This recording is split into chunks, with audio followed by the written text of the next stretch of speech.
Hey, everybody. Yay! So excited for you to join us.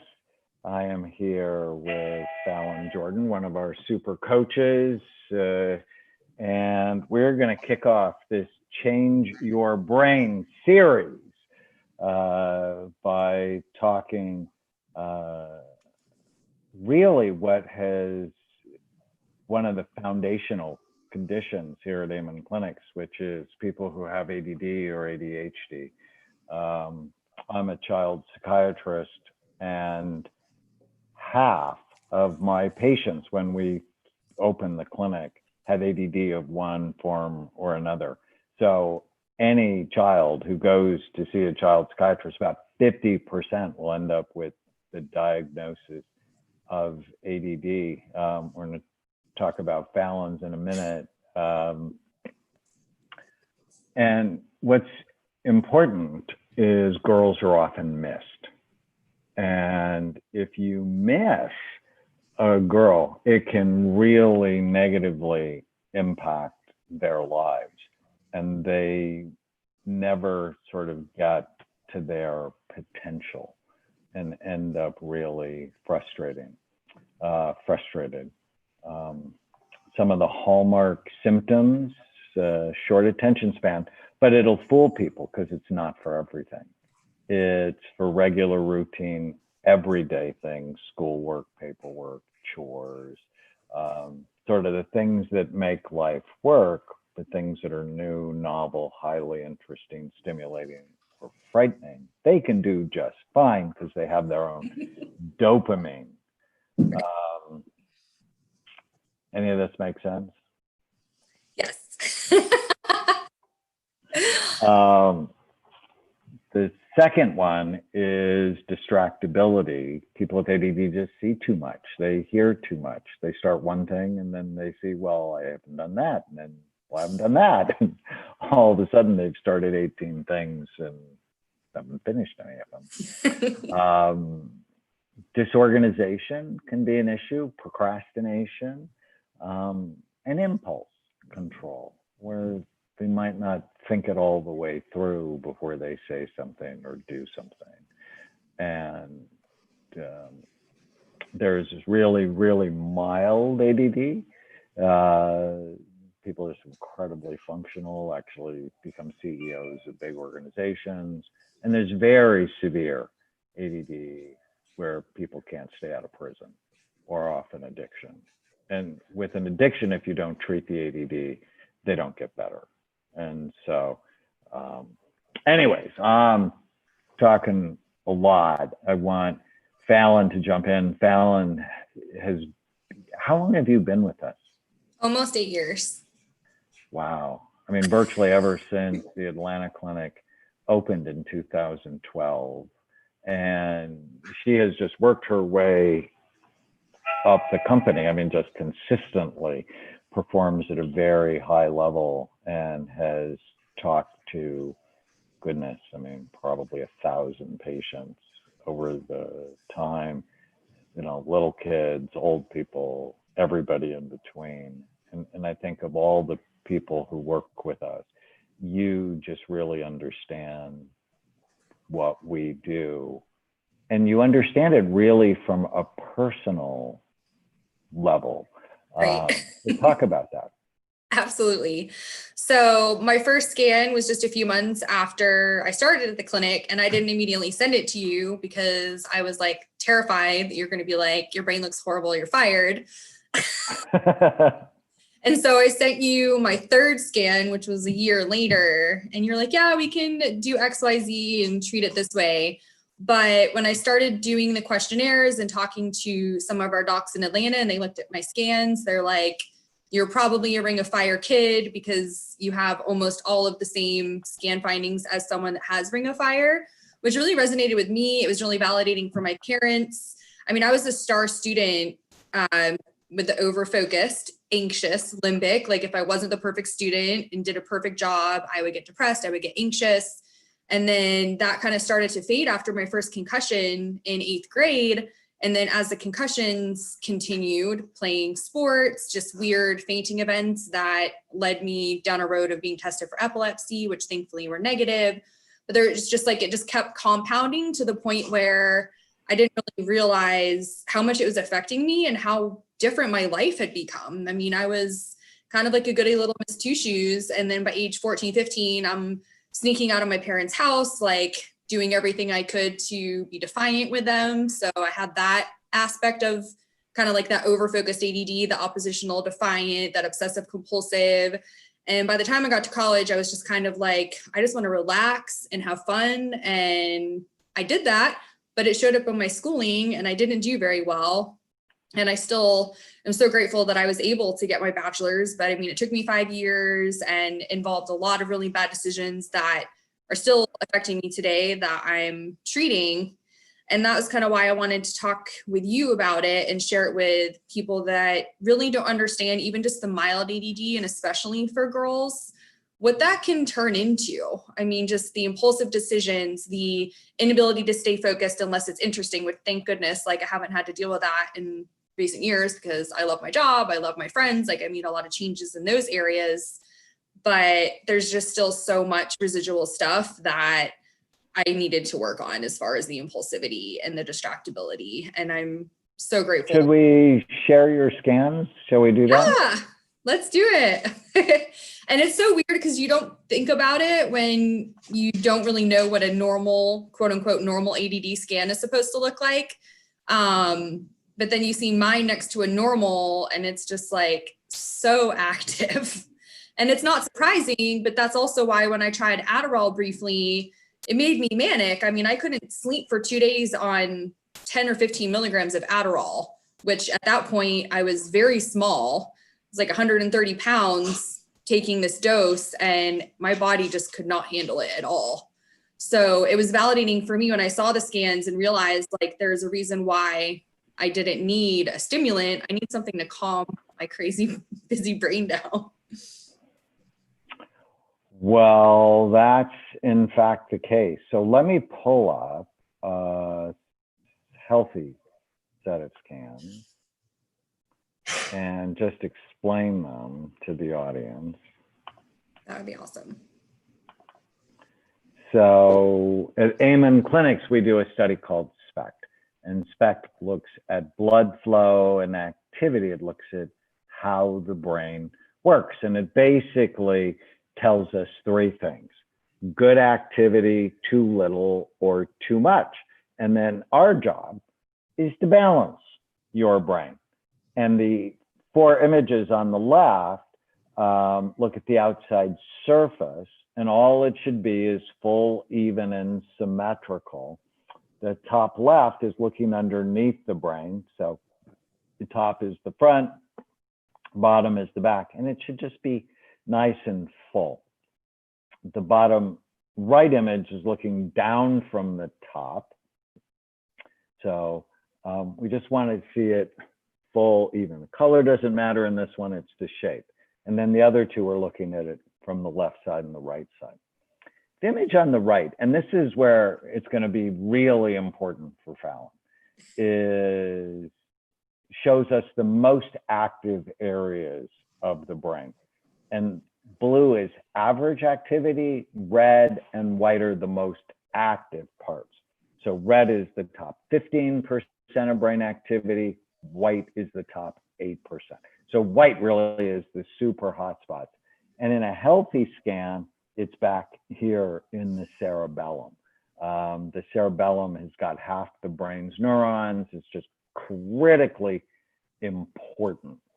And so if we look at Fallon's scan,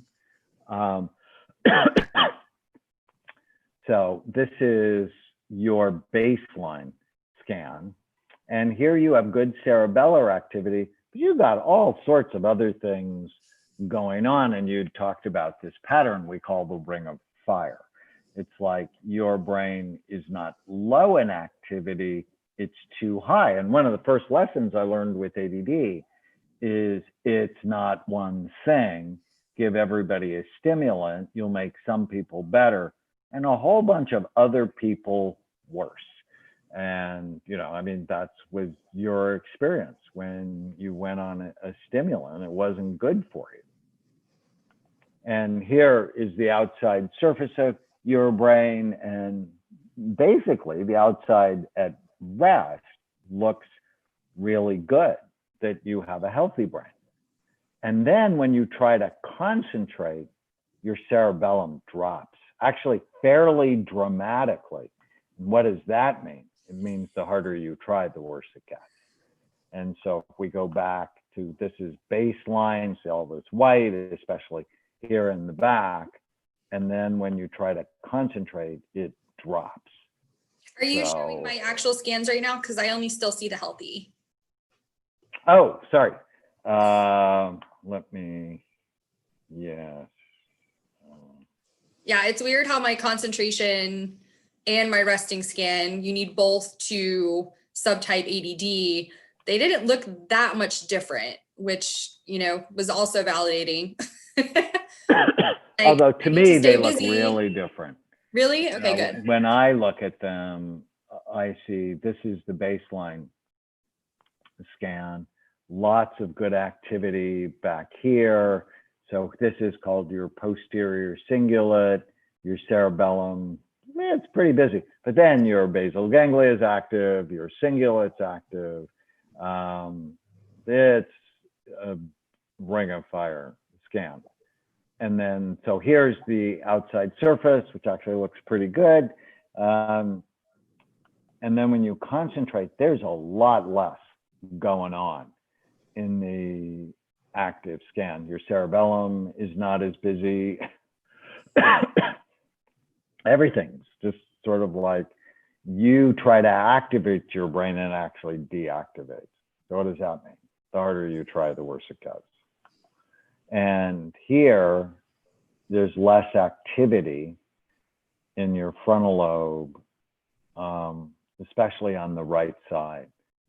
And this just, it's such a great map on helping us know how to better help you. And when you got treated, what was different in your life? I mean, everything. I mean, my relationships are different. My choices are different. I give myself more grace because I know that when I do mess up, I'm not messing up on big things like leaving water running in my parents' brand new house and causing them to have to spend $50,000 on new floors because I'm actually paying attention to most everyday things. I haven't, knock on wood, I haven't been in a car accident in 6 years. That's pretty amazing. That was a pretty consistent thing for me, which is why I had like the temporal lobe problems from the whiplash.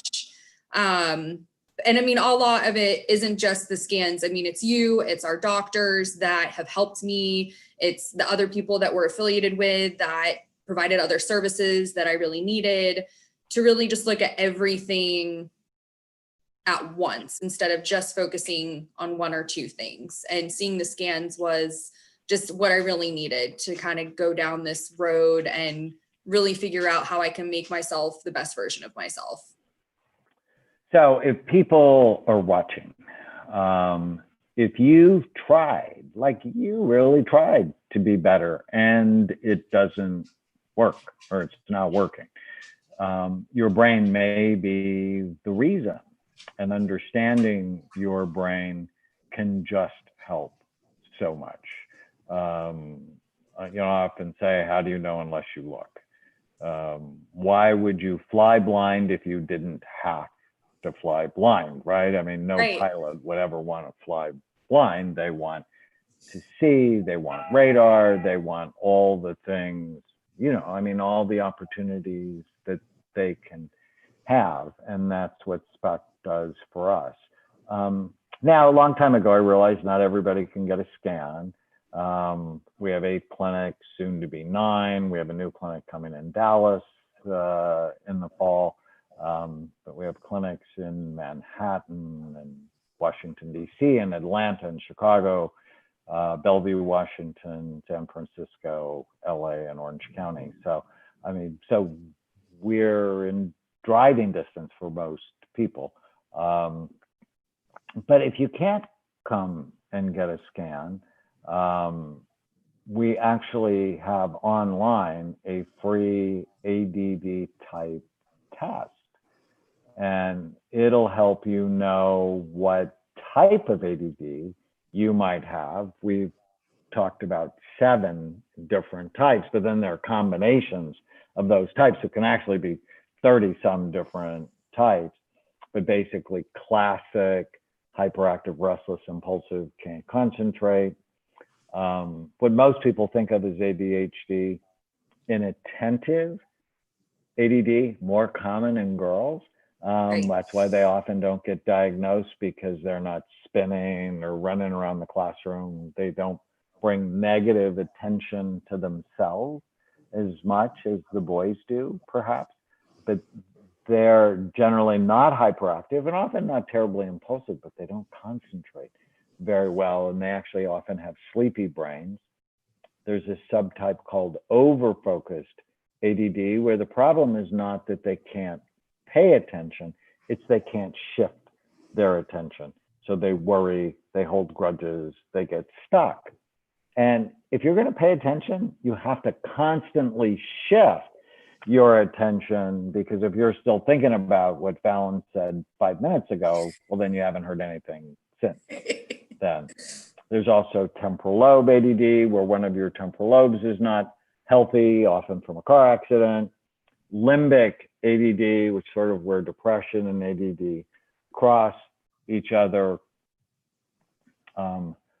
Ring of fire ADD, where there's just too much going on.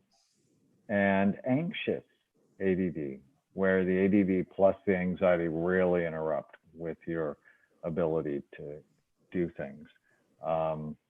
That's a type my wife has. And when I met her, I mean, I figured it out early just because it's what I do. And I scanned her early because I wanted to know if I really wanted to fall in love with her, right? You have to fall in love with someone's brain if you're me. And she's so smart, but she actually never met a cabinet door that she wanted to close. Right. Or a wrapper that she wanted to throw away. But she's so smart. She actually taught our white shepherd to close the cabinet doors. If they're open, he just goes and whacks them shut. Hysterical. So funny. So the ADD type test will help you know what your type might be. And then at Amon University, we have a great course called Healing ADD at Home in 30 days. And what it is, it's 35 to 10-minute videos on one aspect of ADD. Because when I wrote my best-selling book, it sold like 650,000 copies, Healing ADD. In the beginning of the book, I wrote, I know you're not going to read this book. Just read the first 5 pages. It'll tell you where to go to get the information you need. So we give you the information in snackable chunks to make it easy to get through. But we cover like, okay, what type of ADD do you have? And what's the right diet for the type? And what are parenting strategies or work or homework strategies? What supplements?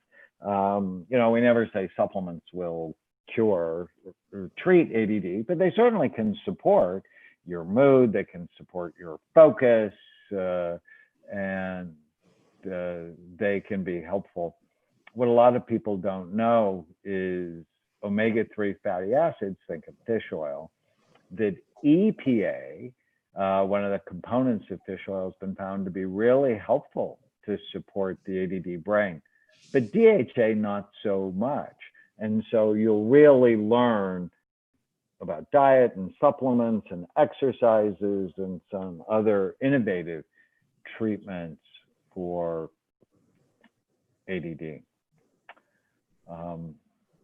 Fallon, what are some of the common questions people ask you about our work? Everyday things that they can do to have a better brain.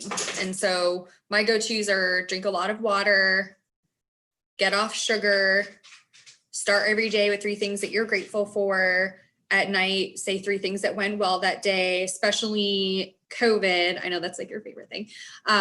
With families, now that you're able to have family breakfast and a family dinner, which I think is so awesome with everything that's, been going on.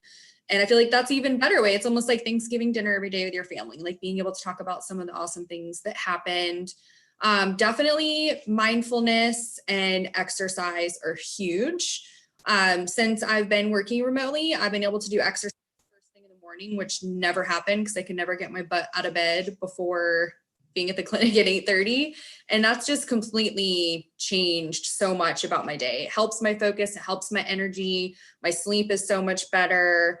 And it's just, and that's the thing too, when I am coaching patients or clients, this stuff we talk about all the time, your doctors talk about all the time, but you really need to do it. And if there's something holding you back biomedically that makes you not able to do these things, that's when you need to reach out to us. Like it could be a brain issue, it could be a hormone issue, it could be a vitamin mineral deficiency issue. And that's why we have these amazing tools like the courses, like the ADD type tests, so that you can try these things. The Neuralink supplement, I lived on that for 3 years. And thankfully my brain got a lot calmer, but more importantly, I felt better. And I've been taking it again, just because I've been like really excitable and like anxious lately in a good way. Thanks to you. The last time I saw you, you said channel your anxiety into excitement. And I've been thinking about that a lot. And so I restarted the Neuralink and it's been really helpful. Like I definitely notice a big difference.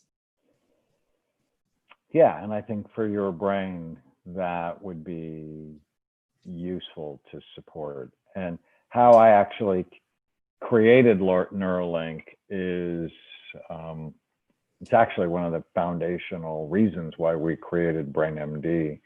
Is I come from a huge family. I'm one of 7. My mother has 52 grandchildren, great-grandchildren. And one of my nieces, when she was 7, she was a hellion. And my sister was just calling me 2 or 3 times a week that she just couldn't handle her and she was going to kill her. And it was pretty intense.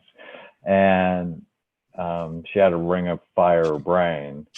And this was really before I was a supplement expert. I'd try this medicine, didn't work. I'd try that medicine, didn't work. And I'm like, okay, I'm going to try something natural. Because in medical school, they taught us first do no harm. Use the least toxic, most effective treatment. And I put her on GABA, calms down the brain. 5-HTP helps the brain shift. Taurine helps calm. And L-tyrosine, which helps to balance it. And so it was really the precursor to Neuralink. Those are the ingredients in Neuralink. And I realized 4 months later, I hadn't heard from my sister, who I'd heard from 2 or 3 times a week, being unhappy with her daughter and me because I was not fixing things. And then, so I haven't heard from my sister. So I called her up and I'm like, don't you love me anymore? And she goes, don't be stupid. Of course I love you. You cannot believe this child. We don't fight anymore. She's getting straight A's in school. The teacher wants to know what we're doing. And it was miraculous. And we've had so many great stories of using natural ways to heal the brain. Another big intervention is putting people on an elimination diet. And one of the great things people get when they sign up for Healing ADD at Home in 30 days is the Healing ADD Through Food cookbook that my wife Tana created. Most of the recipes have 5 ingredients or less because we realize they're ADD families making these. It's like, can't be complicated, needs to be simple, and they're delicious. And children love it. And adult children love it as well. She says I'm her biggest kid because she tries all of her recipes out on me. Also, people get a journal And I mean, it's just the tools you need to really make ADD your friend rather than something that has been tormenting you. Right. And that's why I'm able to talk about it now without getting upset and stuff, because I just didn't see it being an excuse, but I also for so long didn't really know how to fix it. And now that I've been able to get this information and implement it, I mean, I wouldn't be having this conversation with you. I wouldn't be your super coach. I wouldn't be doing all these things to help other people heal, because I would still just be wrapped up on my own crap. So I'm just so grateful for everything that you've done for me, and that I can channel this into a good way. Like you said earlier, a lot of people don't know, like, you can be a CEO, you can be extremely successful and have ADD. It's not about taking away your gifts. It's about when you get home and your wife asks you the 14th time, like, did you remember to pick up almond milk on your way home? And you have to say no, and you know you're going to get yelled at. That's the kind of stuff that you can actually help heal. And then you can still have your creative intelligence side. And I think that's one of the coolest things about what we do, is that we're just trying to make you the best version of yourself. We're not trying to change you to a person that you aren't. We're trying to make you the person that you were born to be. And I feel like I'm becoming that person. And I didn't think I would be able to do that, at least at 34, maybe 50, 60, I would have got my second wind. But because I had my first scan, 27, 28, and had all this information, it's really just revitalized everything about my life and my relationships with people. I'm so happy for you.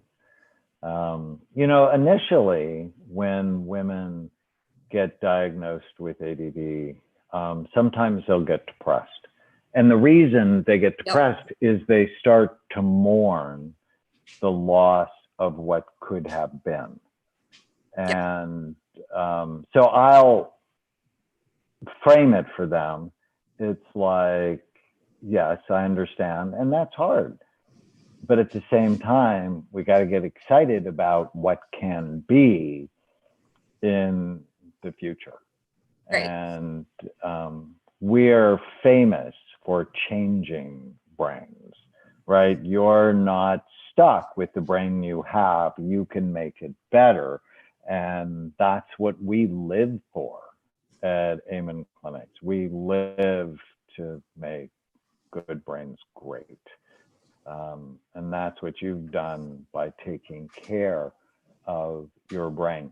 Now, being a super coach, what you also do is you help our brain health coaches. We have a brain health coaching certification course where we have trained literally thousands of medical and mental health professionals. And people who take that course at Amon University can earn up to 50 continuing medical education credits. But we'll change how you practice. I mean, we'll teach you how our method basically at Amon Clinics, and literally change the way you evaluate and treat your patients and increase your effectiveness. We have a brand new course that we're really excited about called our Brain Health Licensed Trainer course, where we teach people how to teach brain health to other people, whether it's in businesses or churches or schools or organizations. We're very excited about that course. And so if you go to Amon University, you can learn about the other courses, one on autism, one on overcoming insomnia, a new one on concussions, and one on memory rescue. So there's all sorts of resources for you at Amon Clinics. We really, our mission is ending mental illness by creating a revolution in brain health. And so ultimately we provide, that's our why, we provide the products and services to optimize your brain. And then to do what we did with Fallon is turn you into a brain warrior, someone who's armed, prepared, and aware to help them and the people people they love win the fight of their lives for a better brain and a better life. You're amazing. And I really appreciate you saying the thing about when you do first get diagnosed, how you can have depression. I didn't realize how much that was still triggering me until 30 minutes before we started, and I was getting ready and I was getting excited. And ironically, I was doing my makeup and I was like, I'm on the verge of tears right now because I was just like flooded with all these memories that I just kind of repressed of just all the horrible decisions that I've made and like people that I've hurt and just all the forgiveness work that I still need to do. So that was really cool that you said that. And it just made me so much more excited to talk to you and so much more excited to share this. I mean, I know a lot of people say it, but it's true. Like if I can do it, you can do it. Wow, thank you so much for saying that. You know, and the reason it gets, and there's so much controversy about ADD. It's like, oh, I'd never medicate my children. And, you know, at Amon Clinics, medicine is not the first thing we think about. But if supplements don't work, we're totally going to medicate you, because if you're not diagnosed by the age of 9, almost all people with ADD have self-esteem issues. And it's because they try. You know, I think actually most people are like me. You know, every day I get up and I want to do the best job I can. Right. And if you try and it doesn't work, and you try and it doesn't work, and you try and it doesn't work, after a while you say to heck with it and you stop trying. And then you just feel like you're somehow defective, when having ADD is very much like people who need glasses. You know, people who need glasses aren't dumb, crazy, or stupid. Their eyeballs are shaped funny, and wearing glasses just helps you focus. And people with ADD, clearly true in Fallon's case, not dumb, not crazy, not stupid. We just needed to balance your brain. And with a better brain, write this down, always comes a better life. All right, everyone. We're grateful that you tuned in to our first Change Your Brain series live. We will be back. So excited. With more information to help you through your life. Thank you so much. You're the best.